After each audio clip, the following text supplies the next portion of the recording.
Hi friends, एटवर poultry farm में आपका स्वागत है। मैं आपका दोस्त हुसैन। और अभी देख सकते हैं कि हम अभी अपने वाटर टैंक के ऊपर खड़े हुए हैं, तो सोचा एक वीडियो बना दे किस तरह से हमारा फार्म ऊपर से दिखता है। ये एस्बेस्टस का इस्तेमाल हमने दोनों फार्म में किया है। ये हमारा फार्म का लंबाई आपका 100 फीट है और इसका चौड़ाई है आपका 26 फीट। तो एक फार्म हमारा 2600 स्क्वायर फीट का है, तो दो फार्म 5200 स्क्वायर फीट का है। और ये हम पानी का टैंक, दो टैंक लगाए हुए हैं, एक छोटा है और एक ये बड़ा है। ये 500 लीटर का टैंक है और ये आपका 1500 लीटर का टैंक है। एक टैंक है, ये 1500 लीटर का टैंक है।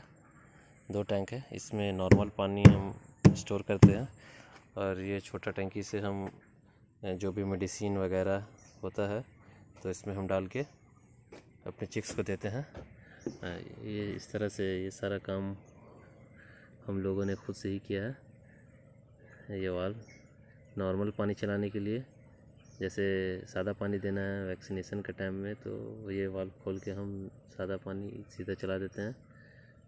ये वाल्व बंद कर देते हैं और अभी वो वाल्व बंद है। अभी इसमें मेडिसिन का पानी बन रहा है, इसलिए अभी वो वाल्व बंद है, पानी का लाइन बंद है। अभी हम चालू करेंगे इसको 5 मिनट में। तो ऐसे आप भी करें, दो टैंक लगा के रखें, एक मेडिसिन के लिए और एक नॉर्मल, तो जिससे आपको आसानी होगा। तो इस तरह वाटर का मैनेजमेंट आप इस तरह से कर सकते हैं। और आप चिक्स को देख सकते हैं, पर्दा उठा हुआ है दोनों साइड से और ये चिक्स अभी सब बैठा हुआ है। अभी इसका एवरेज वेट है 1.6 किलोग्राम।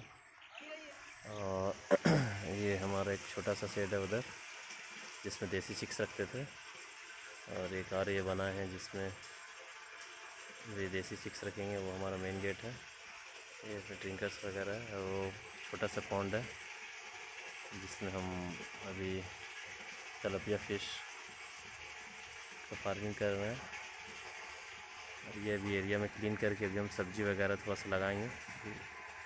गवावा का ट्री हम 5 खरीद के लेके आए थे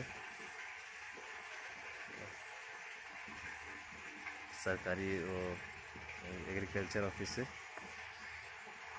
इलाहाबादी ब्रीड का। वो फार्म के बीच में लगाया, पपाया का ट्री भी लगाया है। तो आप भी ऐसे दोस्तों ऐसे मैनेजमेंट करें वाटर का, इस तरह से दो टैंक रखें जिससे आपको आसानी हो। तो वीडियो अच्छी लगे तो हमारे वीडियो को ज़्यादा से ज़्यादा लाइक करें, शेयर करें, और पहली बार आया है हमारे चैनल पे तो हमारे चैनल को ज़रूर सब्सक्राइब करें और बेल आइकन को प्रेस करना ना भूलें। तो आज के लिए दोस्तों बस इतना ही। Good bye.